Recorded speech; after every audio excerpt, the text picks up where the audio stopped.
हम्माद, आप समझते हैं काबीना ने इख्तियारात वापस लिए? ये तो वाज़े कर दिया गया एस्टेब्लिशमेंट डिवीज़न की जानिब से कि ऐसा कुछ नहीं है, वज़ीर आज़म की जानिब से खुद वज़ारतों को इख्तियारात दिए गए। तो इस मामले पे क्या कहिएगा? और वाकई ऐसा लगता है कि नून लीग की क़यादत भी अब इंतशार का शिकार है?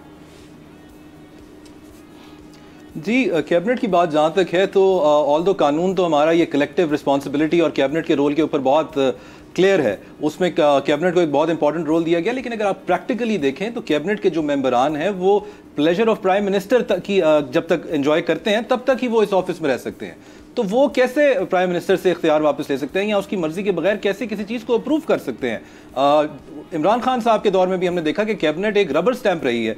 अभी भी हमारे मुल्क में ज़्यादातर ऐसा ही होता है कि कैबिनेट एक रबर स्टैंप होती है और जो प्राइम मिनिस्टर होता है उसी की मर्जी से सारा कुछ हो रहा होता है। तो लिहाजा ये कह देना कि कैबिनेट ने पावर्स ले ली हैं और प्राइम मिनिस्टर से पावर्स छीन ली गई है और कैबिनेट की तरफ से छीनी गई है, शायद ये बात 100% दुरुस्त ना हो। तो इसकी जो क्लैरिफिकेशन आई है मैं उस पर बिलीव करूंगा कि शायद वो बात दुरुस्त है जो क्लैरिफिकेशन दे रहे हैं। दूसरी बात, जो एक्सपर्ट्स को हायर करने की है, तो आप कोई भी प्राइवेट सेक्टर देखिए तो कंपनीज एक्सपर्ट्स को, कंसल्टेंट्स को गाहे बगाहे एंगेज करती रहती हैं। जैसे एहतशाम साहब ने बताया कि पहली हुकूमतें भी करती रही हैं। ये पॉलिसी भी जो है शायद वो मिस कर गए, पीटीआई के टाइम पर दोबारा इसको इंट्रोड्यूस कराया गया था। अच्छी बात है, ये सहरा उनकी तरफ जाता है। जहां ये सहरा उनकी तरफ जाता है कि उन्होंने इंट्रोड्यूस कराया, वहां पर मैं शहबाज शरीफ साहब को भी इस चीज का क्रेडिट दूंगा कि उन्होंने इस पॉलिसी को रोल बैक नहीं किया। हमारा सबसे बड़ा मसला कंसिस्टेंसी ऑफ पॉलिसीज होता है, तो इसको रोल बैक करने के बजाय इसको इंप्रूव किया जा रहा है। क्योंकि सबसे बड़ी जो चीज़ जब हम बात करते थे एमएनएस वगैरह से या मिनिस्टर से या किसी हुकूमती ओहदेदारान से, तो सबसे बड़ा इशू हमें यह समझ आता था पिछली हुकूमत का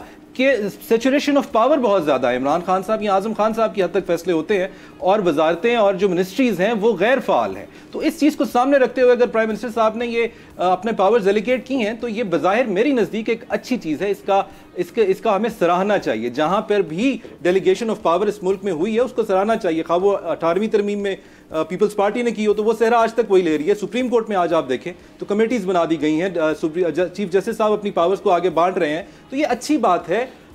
MQM दूसरी तरफ कह रही है लोकल गवर्नमेंट बनाओ, वो भी डेलीगेशन ऑफ पावर्स ही की बात है, उसकी भी हमें सराहना चाहिए। हमारे मुल्क में हमेशा ये बात होती है कि इख्तियारात का तजावुज़ किया जाता है।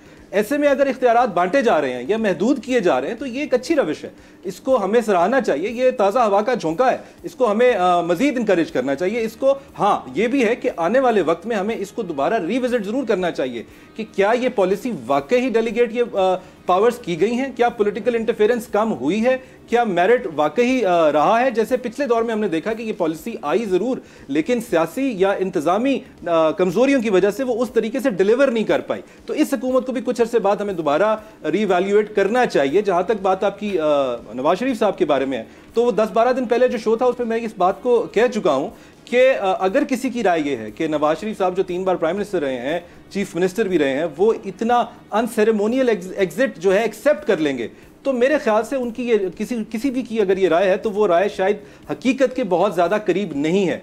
PMLN के पास और कोई रास्ता है ही नहीं कि वो अपने आप को अवामी सतह पर दोबारा से रीऑर्गेनाइज करे, क्योंकि इसके बड़े बड़े लोग जो हारे हैं, खास तौर पे फैसलाबाद में यही बात कही गई थी कि ये लोग एक्सेसिबल नहीं है, अपने हल्के में अप्रोचेबल नहीं है।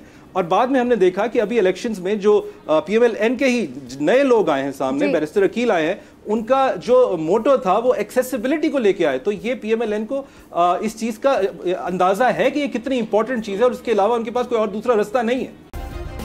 सब्सक्राइब करें और बेल दबाएं ताकि कोई खबर रह न जाए।